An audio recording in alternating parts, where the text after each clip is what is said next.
गरुड़ पुराण आत्मा की यात्रा। पक्षियों के राजा पराक्रमी गरुड़ अपने स्वामी भगवान विष्णु के प्रिय वाहन थे। वे अपनी सुनहरी पीठ पर भगवान को लेकर पूरे ब्रह्मांड में घूमते थे। उनका हृदय भक्ति से भरा था, लेकिन उनका मन ब्रह्मांड के सबसे गहरे रहस्य, जीवन और मृत्यु के सवालों से भी भरा था। एक दिन पृथ्वी के ऊपर से उड़ते हुए गरुड़ ने एक घर के बाहर लोगों को रोते हुए देखा।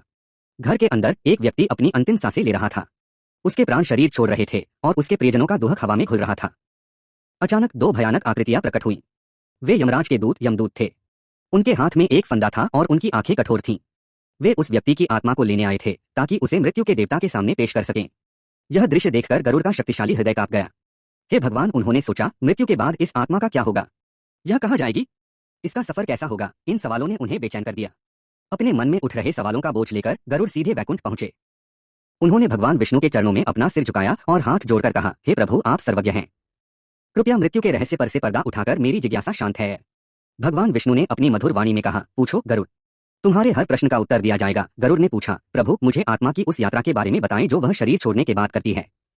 उसे अपने कर्मों का फल कैसे मिलता है? विष्णु ने समझाया, हे पक्षीराज, मृत्यु के बाद यमदूत आत्मा को यमलोक ले जाते हैं। यह मार्ग कांटों और कठिनाइयों से भरा है। रास्ते में वैतरणी नामक एक भयानक नदी है जिसे केवल पुण्य आत्माएं ही आसानी से पार कर सकती हैं। यमलोक में चित्रगुप्त हर आत्मा के जीवन भर के कर्मों का लेखा जोखा पढ़ते हैं। विष्णु ने आगे कहा, जिन लोगों ने अच्छे कर्म किए हैं उन्हें स्वर्ग और देवलोक में स्थान मिलता है, लेकिन जिन्होंने पाप किए हैं उन्हें अपने बुरे कर्मों का दंड भोगने के लिए विभिन्न नरकों में भेजा जाता है।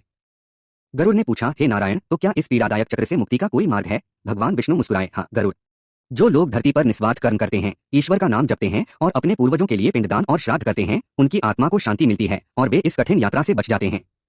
भगवान विष्णु के ज्ञान से गरुड़ की सारी शंकाएं दूर हो गईं।